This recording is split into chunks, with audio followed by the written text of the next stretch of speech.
Guys നമസ്കാരം, എല്ലാവർക്കും നമ്മുടെ പുതിയൊരു വീഡിയോയിലേക്ക് സ്വാഗതം. ഇന്നത്തെ വീഡിയോയിൽ പറയാൻ പോകുന്നത് ഏറ്റവും ഉപകാരപ്പെടുന്ന ഒരു സിമ്പിൾ ടിപ്പാണ്. എല്ലാവർക്കും വീട്ടിൽ ചെയ്യാവുന്ന കാര്യമാണ്. നമ്മുടെ വീട്ടിൽ 2 മാസം കൂടുമ്പോൾ ഏറ്റവും കൂടുതൽ ബുദ്ധിമുട്ടുണ്ടാക്കുന്ന ഒരു വിഷയമാണ് കറണ്ട് ബില്ല്. കറണ്ട് ബില്ല് എല്ലാ പ്രാവശ്യവും നമ്മൾ കൂടിയിട്ടായിരിക്കും വരുന്നത്. കുറയാനുള്ള സാധ്യത വളരെ കുറവാണ്. അപ്പോൾ അതിൽ കുറേ കാര്യങ്ങളുണ്ടെങ്കിലും ഏറ്റവും ഇമ്പോർട്ടൻ്റ് ആയിട്ട് ശ്രദ്ധിക്കേണ്ട ഒരു സാധനമാണ് ഫ്രിഡ്ജ്. പ്രത്യേകിച്ചിട്ട് ഇച്ചിരി ഓൾഡ് ആയിട്ടുള്ള ഫ്രിഡ്ജ് ആണെങ്കിൽ മസ്റ്റായിട്ട് നിങ്ങൾ ഈ ഒരു കാര്യങ്ങൾ ശ്രദ്ധിക്കുക. വളരെ എളുപ്പത്തിൽ പറഞ്ഞു തരാവുന്നതാണ്. നിങ്ങൾ അതുപോലെ വീട്ടിൽ ചെയ്യുക. അറിയാത്തവരുണ്ടെങ്കിൽ തീർച്ചയായിട്ടും അതൊന്ന് ഫോളോ ചെയ്യുക. അപ്പോൾ ഫ്രിഡ്ജിൽ ആദ്യമായി ശ്രദ്ധിക്കേണ്ട ഒരു കാര്യം എന്ന് പറഞ്ഞു കഴിഞ്ഞാൽ, നമ്മൾ ഭക്ഷണ സാധനങ്ങൾ വെക്കുമ്പോൾ എപ്പോഴും കുറച്ച് അകലം പ്രാപിച്ച് വെക്കുക. നല്ല രീതിയിൽ ക്ലോസ് ആയിട്ട് വെക്കുകയാണെങ്കിൽ എല്ലാ സാധനങ്ങളും തണുക്കുന്നതിന് ഒരുപാട് സമയമെടുക്കും. അപ്പോൾ അത്രമാത്രം നമുക്ക് കറണ്ട് ആവശ്യമായിട്ട് വരുന്നതാണ്. അതുകൂടാതെ നമ്മൾ ചൂടുള്ള സാധനങ്ങൾ വെക്കുകയാണെങ്കിൽ നമ്മൾ ആ ചൂടോടെ തന്നെ ഫ്രിഡ്ജിനകത്തോട്ട് വെക്കാതിരിക്കുക. കുറച്ച് നേരം നമ്മുടെ നോർമൽ ടെമ്പറേച്ചറിൽ പുറത്ത് വെച്ചതിന് ശേഷം ഒരു ലൈറ്റ് ചൂടാവുന്ന സമയത്ത് നമ്മൾ അകത്തോട്ട് വെക്കുക. അങ്ങനെ ആകുമ്പോൾ പെട്ടെന്ന് ആ സാധനം തണുക്കുന്നതാണ്. അല്ലെങ്കിൽ നമ്മളത് ചൂടായി വെച്ച് കഴിഞ്ഞാൽ ഒരുപാട് സമയം വേണം തണുക്കാൻ. പിന്നെ പെട്ടെന്ന് അത് ചീത്തയാവാനുള്ള സാധ്യതയുണ്ട്. അപ്പോൾ എല്ലാവരും ഈ ഒരു കാര്യം ശ്രദ്ധിക്കുക. ഫ്രിഡ്ജിൽ ഒരുപാട് തിക്കി തിരക്കി സാധനങ്ങൾ വെക്കാതിരിക്കുക. രണ്ടാമത്തെ വിഷയം എന്ന് പറഞ്ഞു കഴിഞ്ഞാൽ, നമ്മുടെ ഫ്രീസർ എപ്പോഴും, ഇപ്പോൾ ഇതിൽ ഫ്രീസറിലൊന്നും വെച്ചിട്ടില്ല. ഇപ്പോൾ ഒരുപാട് സാധനങ്ങൾ ഫ്രീസറിൽ വെക്കുന്ന ആളുകളുണ്ട്, നോൺ വെജ് ഐറ്റംസ് ഒക്കെ ആണെങ്കിലും. അപ്പം എന്ത് വെക്കുകയാണെങ്കിലും മാക്സിമം ഫ്രീസർ ഐസ് കട്ടിപിടിക്കാതെ നോക്കുക. കട്ടിപിടിക്കുന്ന ആ ഒരു സാഹചര്യം വരുമ്പോൾ തന്നെ മാക്സിമം ഡീഫ്രോസ്റ്റ് ചെയ്ത് വെക്കുക. അല്ലെങ്കിൽ നല്ല രീതിയിൽ കട്ടിപിടിച്ച് കഴിഞ്ഞാൽ നല്ല കറണ്ട് ആവശ്യമാണ്. കാരണം ആ ഫ്രീസറിൽ അത് ടെമ്പറേച്ചർ നിലനിർത്തുന്നതിന് വേണ്ടിയിട്ട്. പിന്നെ സർക്കുലേഷൻ വളരെ കുറവായിരിക്കും.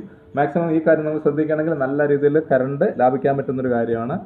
അതുകൂടാതെ അടുത്ത ശ്രദ്ധിക്കേണ്ട ഒരു കാര്യമാണ് നമുക്ക് ടെമ്പറേച്ചർ സെറ്റിംഗ്സ്. എല്ലാവരും ഒരേ ഒരു ടെമ്പറേച്ചറിൽ ഏത് സമയം നമ്മൾ ഉപയോഗിക്കുന്നവരുണ്ട്. കാരണം 3-ലാണ് വെക്കുന്നതെങ്കിൽ മഴക്കാലത്തിലും ചൂടുകാലത്തും ഒരുപോലെ ആ 3-ൽ തന്നെ വെക്കുന്നത്. അങ്ങനെയല്ല, നമ്മൾ ടെമ്പറേച്ചർ അഡ്ജസ്റ്റ് ചെയ്യാൻ വേണ്ടിയിട്ടാണ് സ്വിച്ച് കൊടുത്തിരിക്കുന്നത്. മാക്സിമം നിങ്ങൾ ഈ ഒരു കാര്യം കൂടെ ഒന്ന് ശ്രദ്ധിക്കുക.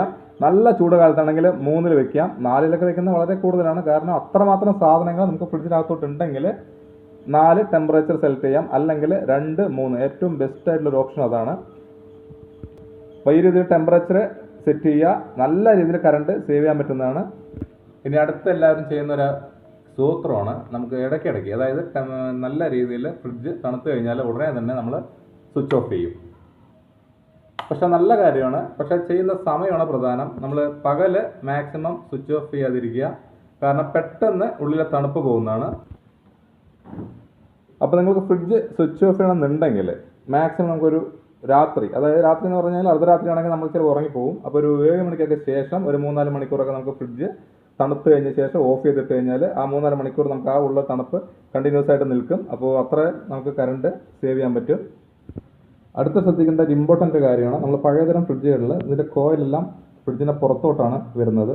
അപ്പോൾ നമ്മൾ കോയിൽ ടച്ച് ചെയ്ത് കഴിഞ്ഞാൽ അറിയാൻ പറ്റും നല്ല രീതിയിൽ ചൂടുണ്ടാവും. അപ്പോൾ നമ്മൾ വീട്ടിൽ വെക്കുന്ന സമയത്ത് ഈ ഒരു ചുമരും ഈ ഫ്രിഡ്ജും തമ്മിൽ ഓൾമോസ്റ്റ് ഒരു 1/2 അടിയെങ്കിലും നമ്മളൊരു ഗ്യാപ്പ് വിട്ടിട്ട് വേണം വെക്കണമെങ്കിൽ. അല്ലെങ്കിൽ നമുക്കത് പൊതുവേ ഫ്രിഡ്ജിൻ്റെ വർക്ക് എന്ന് പറഞ്ഞത് കോയിൽ ചൂടായി കഴിഞ്ഞാൽ ഓൾറെഡി അത് കട്ട് ഓഫ് ആവും ഓട്ടോമാറ്റിക്കായിട്ട്. അപ്പോൾ ചുമരിന് അടുത്ത് ഒരുപാട് നമ്മൾ അടുത്ത് വെക്കുകയാണെങ്കിൽ കട്ട് ഓഫ് ആകാനുള്ള സമയം കൂടുതലെടുക്കും. അപ്പോൾ അത്രമാത്രം വർക്ക് ചെയ്യേണ്ടി വരും.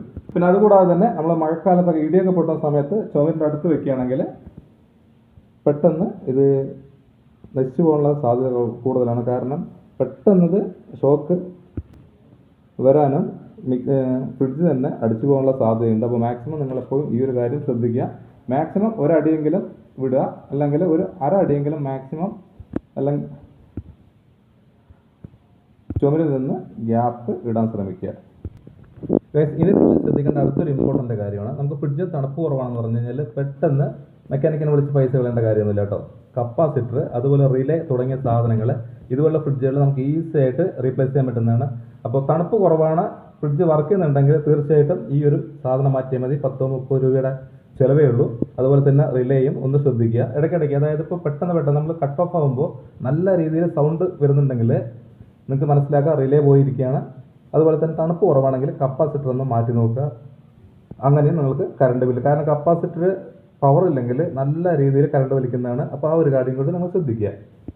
ഇനി ഫ്രിഡ്ജിനകത്തോട്ട് ശ്രദ്ധിക്കേണ്ട ഒരു കാര്യം എന്ന് പറഞ്ഞു കഴിഞ്ഞാൽ, കുറേ കാലം നമുക്ക് തണുപ്പായതുകൊണ്ട് ഇതിൻ്റെ ബീഡിങ് നല്ല സോഫ്റ്റ് ആയിരിക്കും നമ്മൾ പുതിയ ഫ്രിഡ്ജുകളിലെല്ലാം. പക്ഷെ കുറേ ആകുന്ന സമയത്ത് ഹാർഡാവാനുള്ള സാധ്യതയുണ്ട്. ഹാർഡായി കഴിഞ്ഞ് കഴിഞ്ഞാൽ നമുക്ക് ഡോർ ഇതുപോലെ ക്ലോസ് ചെയ്താലും പുറത്തെ എയർ അകത്തോട്ട് കയറാനുള്ള സാധ്യതയുണ്ട്. അങ്ങനെ ആകുമ്പോൾ നമുക്ക് തണുപ്പ് വളരെ കുറവായിരിക്കും ഫ്രിഡ്ജിനകത്ത് എപ്പോഴും. അതും ഒന്ന് ശ്രദ്ധിക്കുക. അത് ശ്രദ്ധിക്കാൻ ഒരു എളുപ്പ വഴിയുണ്ട്. ആ ഒരു ടെക്നിക്ക് നിങ്ങൾ ചെയ്യുകയാണെങ്കിൽ നമുക്ക് ഡോറ് ക്ലോസ് ചെയ്യുമ്പോൾ നമുക്ക് കറക്റ്റായിട്ട് അടയുണ്ടോ നമുക്ക് നോക്കാം. അതിന് വേണ്ടത് നമുക്കൊരു ഒരു 10 രൂപ 20 രൂപ അല്ലെങ്കിൽ വെറും ഒരു പേപ്പർ കഷ്ണം മതി. നമുക്ക് തിന്നായിട്ടുള്ള ഒരു പേപ്പർ കഷ്ണം അല്ലെങ്കിൽ ഇതുപോലെ ഒരു നോട്ട് എടുത്തിട്ട് നമുക്ക് ഡോർ ഇതുപോലെ ഒന്ന് ക്ലോസ് ചെയ്യുക. ഒന്ന് ക്ലോസ് ചെയ്തതിന് ശേഷം ജസ്റ്റ് ഇതുപോലെ ഒന്ന് വലിച്ചു നോക്കുക. ഇതിൽ അത്യാവശ്യം ചെറിയ രീതിയിൽ ടൈറ്റ് ഉണ്ട്, കാരണം കുറച്ച് പഴയതുകൊണ്ട് അതിൽ ബീഡിങ്ങിന് ചെറിയതായിട്ട് ഹാർഡ്നെസ് ഉണ്ട്. പുതിയതാണെങ്കിൽ നമുക്ക് നല്ല രീതിയിൽ ടൈറ്റ് ആയിരിക്കും, ചിലപ്പോൾ പുറത്തോട്ട് വലിച്ചാൽ വരില്ല. പഴയതാണെങ്കിൽ അല്ലെങ്കിൽ നല്ല രീതിയിൽ ബീഡിങ് കംപ്ലൈൻ്റ് ആണെങ്കിൽ സിമ്പിളായിട്ട് വലിച്ചു കഴിഞ്ഞാൽ ഈസി ആയിട്ട് വരും. അപ്പോൾ ഈ ഒരു ടിപ്പ് നിങ്ങൾ ചെയ്യുകയാണെങ്കിൽ നമുക്ക് ഡോറ് എത്രമാത്രം പെർഫെക്റ്റായിട്ട് അടയുന്നുണ്ടെന്നുള്ളത് നമുക്ക് അറിയാൻ പറ്റും. പിന്നെ നമുക്ക് ചെയ്യാനുള്ളത് ഈ ബീഡിങ്ങിൽ നല്ല രീതിയിൽ അഴുക്കുകൾ ഉണ്ടാവും. അപ്പോൾ ചെറിയ രീതിയിലുള്ള അഴുക്കൊക്കെ ആണെങ്കിൽ തന്നെയും നമുക്ക് ഡോറ് കറക്റ്റായിട്ട് ക്ലോസ് ആവില്ല. അപ്പോൾ അതിന് ക്ലീൻ ചെയ്യാൻ വേണ്ടിയിട്ട് നമുക്കൊരു ടൂത്ത് ബ്രഷ് നമ്മൾ ഉപയോഗിക്കാത്ത വേണം കേട്ടോ. ഒരു പുതിയ ടൂത്ത് ബ്രഷ് ഉണ്ടെങ്കിൽ നമുക്കിതിൻ്റെ അഴുക്ക് കളയാം. അതിനൊരു സൊല്യൂഷൻ ഞാൻ പറഞ്ഞുതരാം. കുറച്ച് 1 ടേബിൾ സ്പൂൺ വിനീഗർ എടുത്തിട്ടുണ്ട്. അതിലോട്ട് കുറച്ച് ബേക്കിംഗ് സോഡ ഇതുകൂടെ നന്നായിട്ടൊന്ന് മിക്സ് ചെയ്യുക. അപ്പോൾ ഈ ഒരു സൊല്യൂഷൻ എന്ന് പറഞ്ഞാൽ വളരെയധികം നല്ലതാണ്, കാരണം പെട്ടെന്ന് അഴുക്ക് ഇളകിപ്പോകുന്നതിന് ഈ സൊല്യൂഷൻ വളരെ ഉപകാരപ്പെടുന്നതാണ്. അതിനുശേഷം നമ്മളൊരു ബ്രഷ് എടുത്ത് ജസ്റ്റ് ആ സൊല്യൂഷനിലൊന്ന് മുക്കിയതിന് ശേഷം ഇതുപോലെ ഒന്ന് ഉരച്ചു കൊടുക്കുക. മാക്സിമം നിങ്ങൾ ശ്രദ്ധിക്കേണ്ട ഒരു കാര്യം, ഫ്രിഡ്ജ് ഓഫ് ചെയ്തതിന് ശേഷം മാത്രം ഇത് ചെയ്യുക. അപ്പോൾ നിങ്ങൾ കണ്ടിന്യൂസ് ആയിട്ട് ഇത് ചെയ്ത് കഴിഞ്ഞാൽ നമുക്കിതിലുള്ള ഭാഗങ്ങളെല്ലാം അഴുക്ക് ഈസി ആയിട്ട് കളയാൻ പറ്റും. ഇതുപോലെ അഴുക്കുകൾ നല്ല രീതിയിൽ അഴുക്കുണ്ടാകും. അപ്പോൾ ഈ ഒരു ഭാഗത്തെല്ലാം നല്ല രീതിയിൽ ഉരച്ച് പുറത്തേക്ക് കൊടുക്കുക കേട്ടോ. ഒരു 5 മിനിറ്റ് പണിയേ ഉള്ളൂ. അപ്പോൾ അങ്ങനെ ചെയ്ത് കഴിഞ്ഞാൽ നമുക്ക് ഇതിൽ അഴുക്കെല്ലാം ഈസി ആയിട്ട് പോകുന്നതാണ്. അപ്പോൾ ഇടയ്ക്ക് ഇത് ചെയ്ത് കൊടുക്കണമെങ്കിൽ നല്ല ബുദ്ധിമുട്ടില്ലാതെ നമുക്ക് മാറ്റിയെടുക്കാൻ പറ്റും. അല്ലെങ്കിൽ കുറച്ച് ഹാർഡായിട്ടൊരു പണിയാണത്. പക്ഷേ ചെയ്ത് കഴിഞ്ഞാൽ നമുക്ക് നല്ല രീതിയിൽ അഴുക്കുണ്ടാവും. അതിപ്പോൾ എത്രയൊക്കെ നമ്മൾ സൂക്ഷിച്ച് കഴിഞ്ഞാലും ഇതിൽ അഴുക്ക് വരാനുള്ള സാധ്യതയുണ്ട്, കാരണം ഇതിനകത്ത് പല രീതിയിലുള്ള കെമിക്കൽ റിയാക്ഷൻ നടക്കുന്നുണ്ട് എന്നുള്ളത് വളരെ സത്യ ഒരു കാര്യമുണ്ട്. കാരണം അത് ചൂട് തണുപ്പ് എല്ലാം കൂടി മിക്സ് ആയതുകൊണ്ട്. അപ്പോൾ എത്രയൊക്കെ സൂക്ഷിച്ചാലും നമുക്ക് ഇതിനകത്തോട്ട് അഴുക്കുണ്ടാവാനുള്ള സാധ്യതയുണ്ട്. മാക്സിമം ഒന്ന് ക്ലീൻ ചെയ്ത് നോക്കുക. അപ്പോൾ ഈ കാര്യങ്ങളെല്ലാം ചെയ്തിട്ട് കറക്റ്റായിട്ട് നിങ്ങൾ ക്ലോസ് ചെയ്യണമെങ്കിൽ ഡോർ നല്ല രീതിയിൽ ക്ലോസ് ആവുന്നതാണ്. അതുപോലെ